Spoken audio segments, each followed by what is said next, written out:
So alam naman natin guys na walang perpektong vlogger, walang perpektong content creator, no?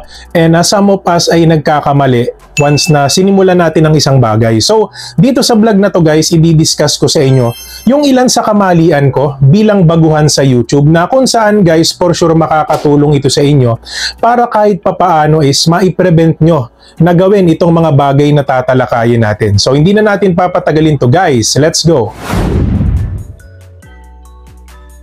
So bago pala natin simulan itong vlog na to guys, ay gumawa pala ako ng group sa Facebook na kung saan ang purpose ng group na ito is para may promote nyo yung inyong mga channel and videos. And syempre guys, hindi natin tinotolerate dito yung sub for sub, any type of fake engagement like resbakan, and of course guys, kung sasali man kayo dito, hopefully sumunod kayo sa rules. And of course doon sa format ng pagpo-post ng inyong mga channel and videos. So ito guys yung una, no, hindi ko to makakalimutan. Nung nagsisimula ako, sumali ako sa sobrang daming GC or yung tinatawag natin na group chat sa Facebook. And sumali din ako talaga guys sa sobrang daming groups. At ang masama dito, even though hindi siya related sa YouTube or sa Facebook, sinalihan ko din. So ang naranasan ko dito guys is every time na nag-upload ako ng video is talagang pinopost ko siya sa iba't ibang klase ng group. At ang matindi dito guys, even though hindi siya related sa YouTube or hindi siya related dun sa mga videos na pinopost natin, talagang nagpo-post ako sa mga group na yon. So kumbaga, kaya ko siya kinonsider na mali guys is syempre alam naman natin na at the end of the day kahit anong pilit natin ay post sa mga group yung videos natin, kung talagang walang manunood doon, wala talagang magkiklik ng videos natin. Kaya para sa akin guys, isa yon sa mga mali na ginawa ko nung nagsisimula pa lang ako, no? Yung pagsali sa sobrang daming GC, yung pagsali sa sobrang daming group, and even though hindi siya related sa YouTube at Facebook. So yung pangalawa guys, natatandaan ko is talagang may time na inuubos ko yung oras ko sa pakikipag-sub for sub. Naalala ko nun guys, way back 2020 or 2021 yata yun, is ang routine ko nun, gigising ako, kakain ako, maliligo, tapos hawa ko yung cellphone ko and then maghahanap na ako ng iba't ibang content creators na gusto rin makipag-sub for sub sa akin. Like for example, yung mga nakikipag-sub for sub, yung mga nakikipag-BLCS. No? Naalala ko nga nun guys, sobrang dami kong GC nung time na yon. No? Sabi natin guys, meron siyang pagka-relate doon sa una na diniscuss ko. Pero dito sa pangalawa guys, no, dito tayo magpo-focus na talagang dumadating sa point na nauubos yung isang araw ko sa pakikipag-sub for sub lang. Kasi nga, sa sobrang dami ng GC ko nung time na yon, no, is every person or every member ng GC na yun ay mini-message ko talaga guys. So naranasan ko yon. So alam ko na makaka-relate kayo dito, especially dun sa mga nagsisimula pa lang. So yung ginagawa ko, mini-message ko sila like, tara, sub for sub tayo, BLCS tayo. So magtatanong yung kausap ko na ano lang ba, subscribe lang ba? And then ako naman sasabihin ko parang hindi, watch mo yung video ko, watch ko din yun sa'yo. So yung BLCS guys, parang terminology siya na ang ibig sabihin ay video, like, comment, subscribe, parang ganon. Which is para sa akin guys is mali siya, no? Kumbaga dahil nga napag-aaralan natin yung iba't ibang ways paano tayo mag-grow dito sa social media is syempre lately, no, pagka tumatagal kayo sa YouTube or sa Facebook is natututo kayo. So kumbaga nalalaman nyo talaga yung nagiging side effect ng mga ganitong sistema sa channel or videos nyo. Kaya ako siya kinonsider na mali guys is syempre parang pwede natin siyang ipasok sa tinatawag na fake engagement So nung nagsisimula ako, na-experience ko na parang i-manipulate yung sistema ni YouTube katulad nga no, na kumbaga yung kausap ko sa Facebook, kumbaga i-message natin siya and eventually papanoodin niya yung videos ko and then subscribe niya ako. So kumbaga dun pa lang guys, no, parang na-experience natin na i-manipulate si YouTube that time. Kasi nga, bilang bago na sobrang tayo sobrang gutom tayo sa subscribers. At alam mo yon, parang nakaka-addict siya gawin, lalo na pagka dumadami talaga yung subscriber mo. Which is mali. No? Which is kino-consider ko siya na mali. Na dahil nga dun sa experience natin na yon, is natuto tayo. Kasi miski ako guys, nakita ko yung side effect nun sa channel ko. So yung pangatlo guys, tingin ko na mali na ginawa ko nung nag-i-start pa lang ako sa YouTube or dito sa social media is every time na magpo-post ako ng video link sa isang group is parang nandun lagi yung paawa effect. no? So I know guys, some of you ginagawa pa rin ito now. Like for example, magpo-post kayo ng inyong video sa isang group, imbis na mag-focus kayo doon sa description ng video, ang nilalagay nyo lagi is, please don't forget to subscribe my channel, please support my channel guys, please support me to reach the requirements on YouTube. Which is, ito yung natutunan ko guys, na sa mata ng mga viewers or sa mata ng members ng group na yon is parang hindi rin siya nakakatuwa or parang hindi siya appealing, no? Kaya mapapansin nyo guys, kahit gaano kadami yung post nyo sa group, kahit sabihin natin sobrang nagmamakaawa na kayo na panoodin nila yung videos nyo, is wala pa rin nadadagdag na views doon sa video nyo na yon. Kasi nga, hindi rin siya effective. So, kumbaga, mali yung ganong paraan ng pag-promote ng video, no? Imbis na ang nilagay nyo dun sana, yung description ng video, mas inuna nyo pang magpaawa. Like, kumbaga, nagmamakaawa kayo na please, watch my video until the end and please subscribe my channel. So, imbis na yun ang inilagay nyo, dapat sana yung description na lang. Diba? Which is, ayun yung ginagawa natin ngayon, guys. Na kumbaga, pagka nagpo-promote ako ng video sa iba't ibang group, hindi ko nilalagay yung gano'n na please subscribe me, kumbaga please help me to ganito, ganyan. So hindi ko siya nilalagay guys. Ang nilalagay ko is description or yung title ng video ko, tapos bahala na sila kung papanoodin nila. So para sa akin guys, ayun yung tamang pag-promote ng video. So kumbaga hindi nyo na kailangan magmakaawa dun sa mga members, hindi nyo na kailangan lagyan ng please, di ba? Yung para kasing nagmamakaawa kayo pag nilagyan nyo ng please, di ba? So alam naman natin guys, at the end of the day, kung hindi talaga papanoorin yan ng members ng group, hindi talaga sila magiging interesado na i-click yung video mo na yon. So yung pang-apat guys, I think na-mention ko na siya kanina. So parang naging desperado ako sa pagdami ng subscribers ko, no? So kasi guys, bilang bago sa YouTube, nakaka-inspire talaga pag may nakikita kang content creator na ang laki ng channel nila, ang dami nilang viewers, ang daming nagko-comment sa videos nila. So yung nagiging mindset mo bilang bago, which is ako, na-experience ko yun guys personally, kaya ako sineshare sa inyo, is talagang parang lahat gagawin mo, mapadami lang yung subscribers mo, no? Kaya nga ayun guys, kumbaga yung mindset ko na yon is mali. No, kaya ko nga ginawa yung minention ko kanina, yung una, yung pangalawa, yung pangatlong sinabi ko sa inyo, dahil nga desperado ako na dumami yung subscribers ko without exerting any effort doon sa content na ginagawa ko dati. So yun yung ibig ko sabihin guys, na I know na halos lahat naman sa atin is nangangarap na dumami yung subscribers dito sa YouTube. Pero bawas-bawasan nyo yung pagiging desperado nyo, napadamihin yung subscribers nyo. Kasi kung ikaw ay nasa desperadong sitwasyon sa pagpapadami ng subscribers, so tama or mali man yung sistema na papasukin mo, gagawin mo talaga or i-apply mo siya sa channel mo. Kasi nga nandun ka na nga sa desperadong sitwasyon So kumbaga parang sabihin natin na motivate ka dun sa content creator na to. O sabihin natin, pinapanood mo si DJ Yami, tapos may mga nagko-comment sa kanya, time to time, dumadami yung subscribers niya. So ang nangyayari, ang parang pumapasok sa utak ng content creator na yon, kung kaya ni DJ Yami, syempre kaya ko din. Ang masama dito, hinubog tayo ng experience Diba? Hindi tayo nagmadali.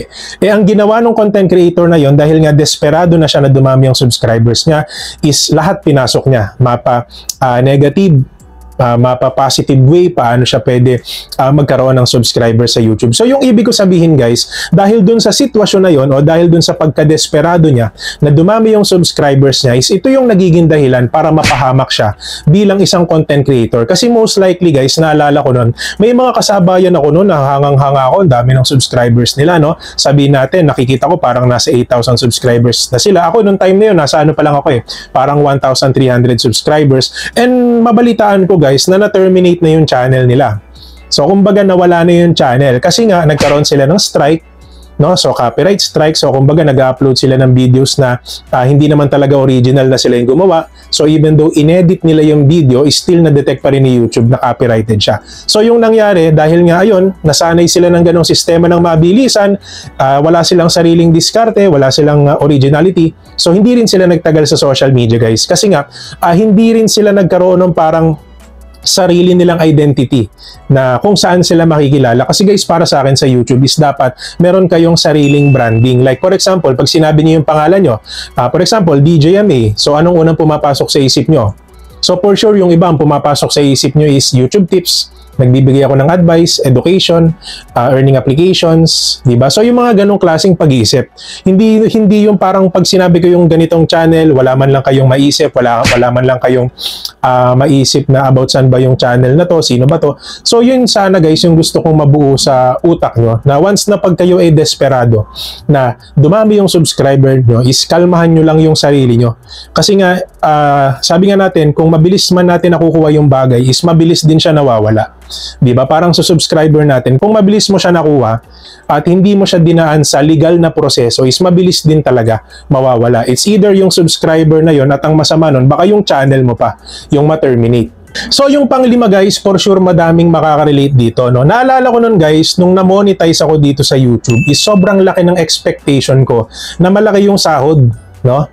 So kasi nga, dahil nga sa kakapanood ko sa mga idol ko, sa mga vloggers na sabihin natin sobrang tagal na sa social media, is nag-expect ako na baka ganun din, or sabihin natin medyo malapit sa kanila yung sasahurin ko that time. Kasi nga nagsisimula pa lang ako. So meaning wala pa akong idea kung paano gumagana yung revenue, ano ba yung nakaka-apekto para bumaba or tumaas ang revenue.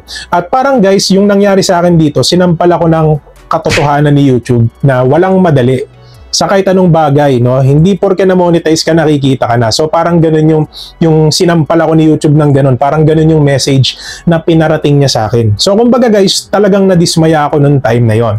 And mostly ng mga na-monetize sa channel, once na nakikita nila yung revenue na pumapasok sa kanila sa umpisa, lalo na hindi naman sila nagsimula ng legal, or sabihin natin puro fake engagement yung ginagawa nila, like sub for sub, watch to watch, sumasali sila sa mga pangat program. So nawawalan sila ng gana guys kasi wala silang viewers eh.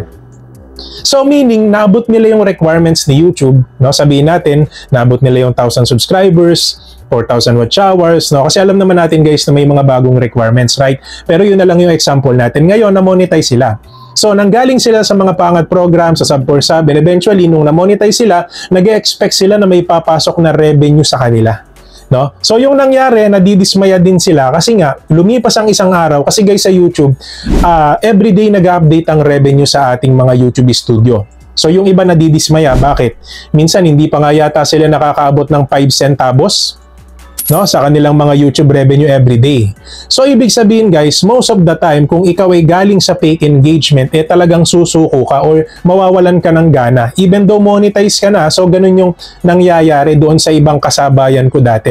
At ako naman guys, nagpapasalamat naman ako kay Lord kasi kahit papaano is hindi niya tayo binigyan ng parang ganung pakiramdam. So parang ang naramdaman ko nun, yes, nadismaya ako.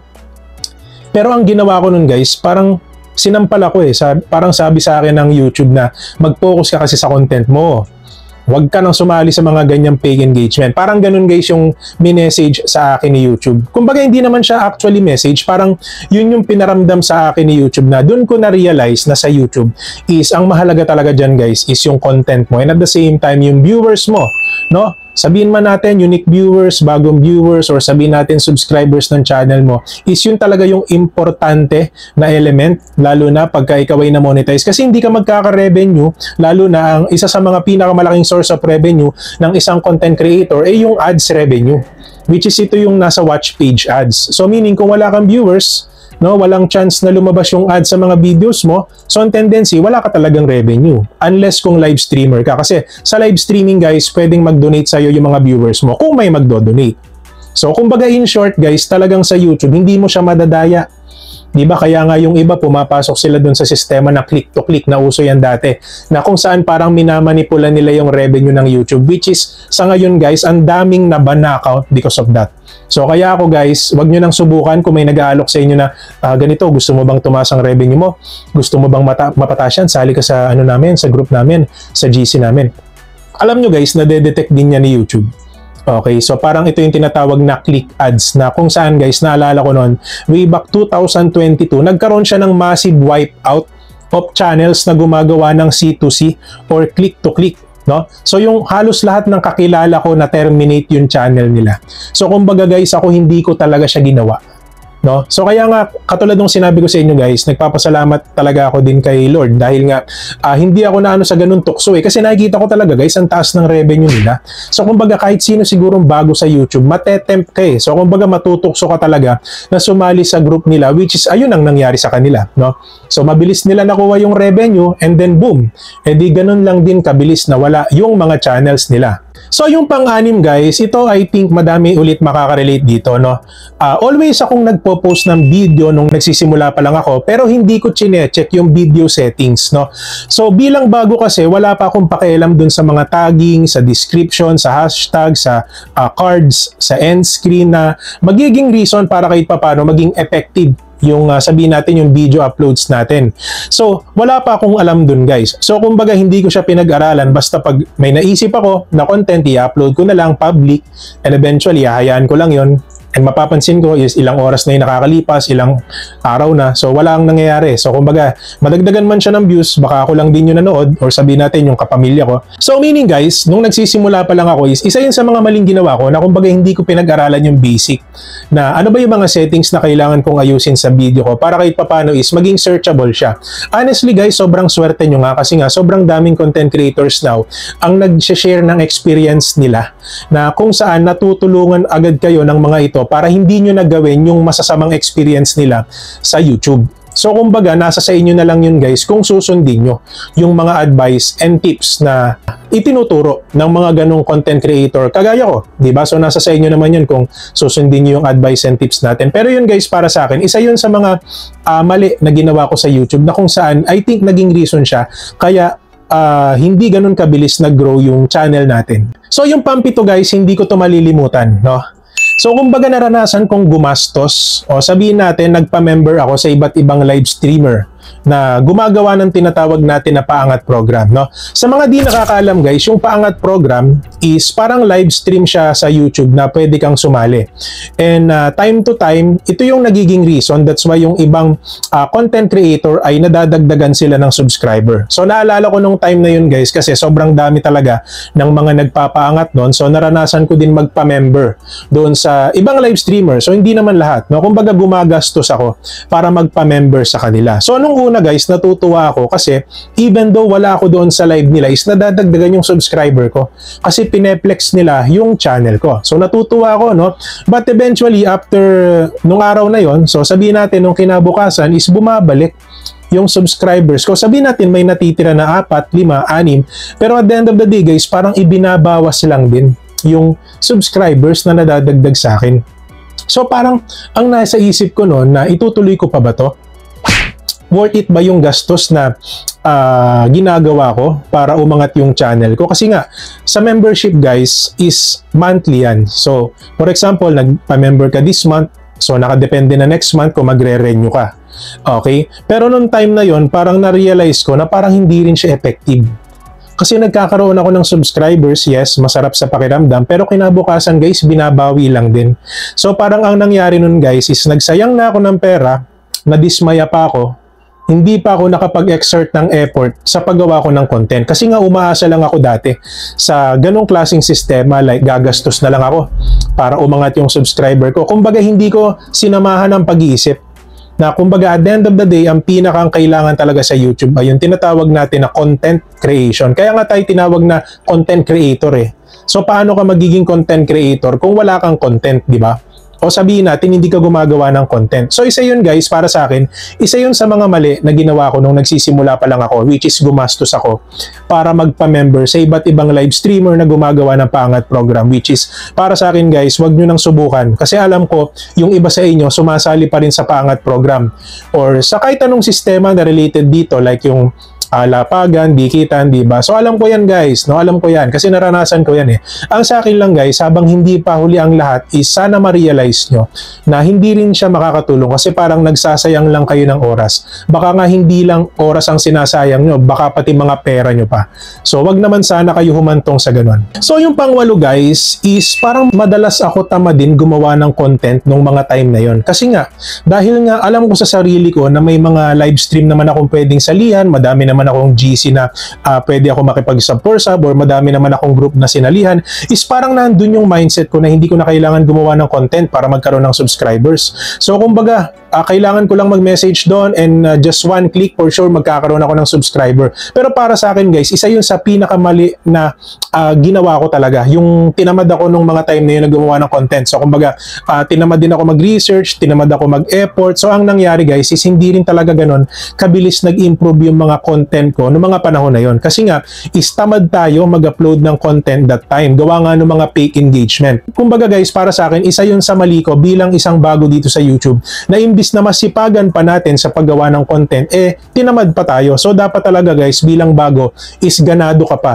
Dapat nandun pa yung energy mo sa paggawa mo ng content. Kasi guys, hindi naman all the time nandun yung sipag Talagang bilang tao, tatamadin din talaga tayo. So kumbaga tao lang tayo, no? So that's why yung ganong pakiramdam guys, pagka sinisipag kayo, wag niyong papakawalan yun. So kumbaga tuloy-tuloy nyo lang yung ganong klaseng galaw nyo. Kasi once natamadin kayo, maniwala kayo sa akin guys, like for example ngayon, tinamad ka mag-upload ng video, maniwala ka bukas, baka gawin mo na siyang habit. So araw-arawin mo na hanggang wala ka nang may upload na video sa channel mo. So hindi rin siya maganda. So para sa akin guys, isa yun sa mali na ginawa ko, yung madalas akong tamadin sa pag-upload ng videos. So yung pang-siyam guys, madalas na sakit ito ng mga bagong vloggers or bagong content creators. Kasi kahit ako guys, naranasan ko din to Na-experience ko na parang lagi kong ikinukumpara yung sarili ko sa mga malalaking vloggers or malalaking content creators, no? Alam naman natin guys na sa YouTube is the more na mas matagal ka dito is mas malaki yung chance na talagang mas malaki yung magiging number of subscribers niya kaysa sa'yo. So kumbaga guys, naging sakit ko siya na para sa akin mali, no? Mali talaga yung ganun na mindset na lagi mong kinukumpara yung sarili mo sa ibang content creator. At aminado ko guys na naranasan ko yun bilang sabihin natin baguhan dito sa YouTube, no?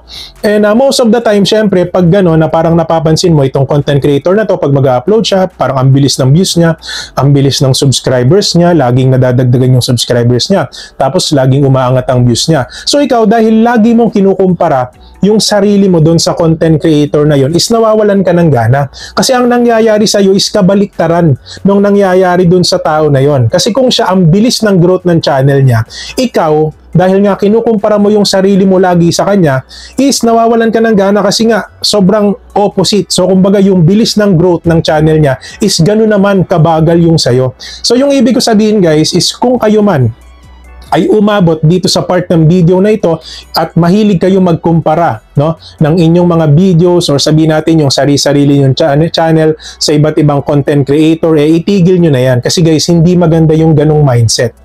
At para sa akin, sobrang mali nun. Dahil hindi naman natin alam yung pinagdaanan ng content creator na yon bago niya narating yung ganong pahina ng buhay niya. So yung ibig ko sabihin guys, for example ikaw, ikinukumpara mo yung sarili mo sa akin, hindi mo naman din alam yung experience ko bilang isang content creator.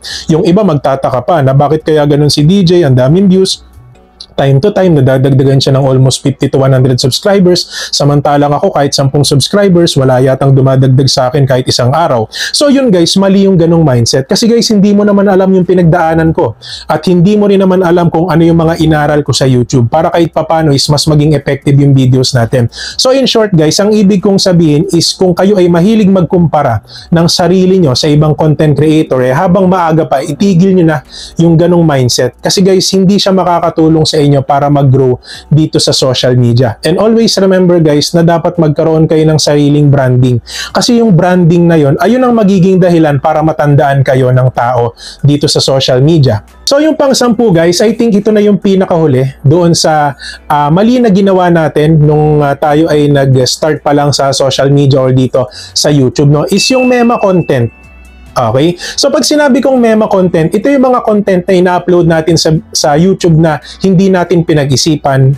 Kumbaga, ina-upload natin siya na wala tayong source or hindi tayo nag-research. No, kumbaga, kung ano lang yung lumabas sa bibig natin, yun na yun. Without any source or yung wala tayong pinagbabasehan katulad ng sinabi ko, no? Kasi guys, alam nyo sa social media para sa akin is sobrang laking balik sa isang content creator, lalo na kung yung advice na itinuturo niya ay hindi naging effective doon sa mga viewers niya. Yung ibig ko sabihin dito guys is kung kayo man ay content creator na nakapokus sa education or sabihin natin na information tapos hindi naman naging effective yung tips na binibigay ng content creator na yon, is masakit para doon sa mga viewers kasi nagtiwala sila sa iyo eh. Diba? So even though ganun kagaling magsalita, even though ganun kagaling mag-edit, pero kung yung mga viewers mo na yon, sabihin natin na nagkaroon sila ng hindi magandang experience doon sa tips na itinuturo mo, masakit para sa kanila yon kasi ibinigay nila yung tiwala nila sa'yo bilang viewer mo. At ikaw naman bilang isang content creator, inaasahan nila na ibibigay mo yung information na makakatulong sa kanila, hindi yung makakapagpahamak sa kanila. Diba? Kasi may mga content creator na ganyan guys, dinadaan nila sa magagandang edit, dinadaan nila sa yung matatalinhagang salita, pero at the end of the day, yung information na hinahanap ng viewer dun sa mga videos nila is hindi ganun kalawak. So kumbaga mas madami pa yung intro, no? Mas madami pa yung promotion ng ibang service, mas madami pa yung sabihin natin, mas madami pa yung sinasabi kaysa dun sa laman ng content. So yung ibig ko sabihin dito guys, bilang content creator, make sure na dapat straight to the point tayo. Kasi kung ano yung ine-expect ng viewers natin, dapat ayun ang ibibigay natin sa kanila. Hindi yung i-click nila yung video mo, maghihintay sila ng sobrang tagal kasi ang haba ng intro mo, ang dami mong editing, magpo-promote ka pa ng kung ano-ano, di ba? And then, tsaka mo sasabihin yung information na yun at ang matindi doon guys, naghintay sila na matagal, hindi naman pala accurate yung information na nasa video mo. So in short, mawawala talaga yung tiwala sa'yo ng mga viewers mo. Okay? So that's why para sa akin guys, no, iwasan nyo na yon yung mema content para sa akin, no? Yun yung pang-sampu na mali na ginawa ko bilang baguhan sa YouTube, na kung saan hindi ko madalas pinag-iisipan yung content ko, hindi ako nagre-research, wala akong legit source, wala akong pinagbabasehan. So para sa akin guys, no, because of that experience, natuto tayo, and almost lahat naman ng mga vlogs ko now is based sa ating experience, and at the same time may pinagbabasehan tayo, at syempre nire-research natin yan para kahit papaano makapagbigay man ako sa inyo ng information, alam kong malaki yung chance na maging effective siya sa inyo. Okay? So, yun lang naman guys, no? Yun lang naman yung may di-discuss natin today. And paalala ko lang guys, no, sa mga kaibigan pala natin dyan, na kahit papaano gusto mag-promote ng mga videos nila or channel nila is pwede nyong i-check yung ating YouTube community. So, nakapost doon yung Facebook group na ginawa ko nung isang araw. Okay? So, kumbaga bagong gawa lang yun guys. And hindi natin tinotolerate doon guys yung sub for sub. Okay? Bawal din doon yung resbakan. Kahit anong klaseng fake engagement, bawal doon. And at the same time guys, dapat lagi tayong may respeto doon sa mga members ng group na yon. Kasi guys, nabivisualize ko na lumipas ang ilang buwan, dadami pa kayo doon sa group na yon. Which is, para sa akin guys, mas magiging mahigpit tayo kasi may mga members kasi na matitigas ang ulo. Nagtataka sila bakit hindi daw natatanggap yung post nila, nagtataka sila bakit hindi daw na-approve yung post nila, is mali naman kasi yung format ng pagpo-post, which is i-discuss ko na nga doon sa group. Okay? So kung gusto nyo sumali guys, lahat naman pwede kayong sumali, wala namang requirements, no? So just check our YouTube community. So i-click nyo lang yung link ng ating group, nakapost doon. And automatically guys, wala pang ilang oras, i-accept agad natin yan. So yun lang naman guys, and by the way bago pala natin tapusin itong vlog na to, is gusto ko lang palang i-shoutout itong mga viewers natin lately sa ating latest vlog. Okay, ayan. So mega love shoutout po pala sa inyo guys, and please don't forget to like, comment, share, and subscribe our channel DJMA for more videos like this. And yun nga guys, no, kung kayo pa ay naghahanap ng ibang YouTube tips na makakatulong sa inyo bilang content creator, pwede nyong panoodin itong dalawang video na lalabas sa screen. And of course guys, don't forget to subscribe our channel. So yun lang guys, maraming salamat.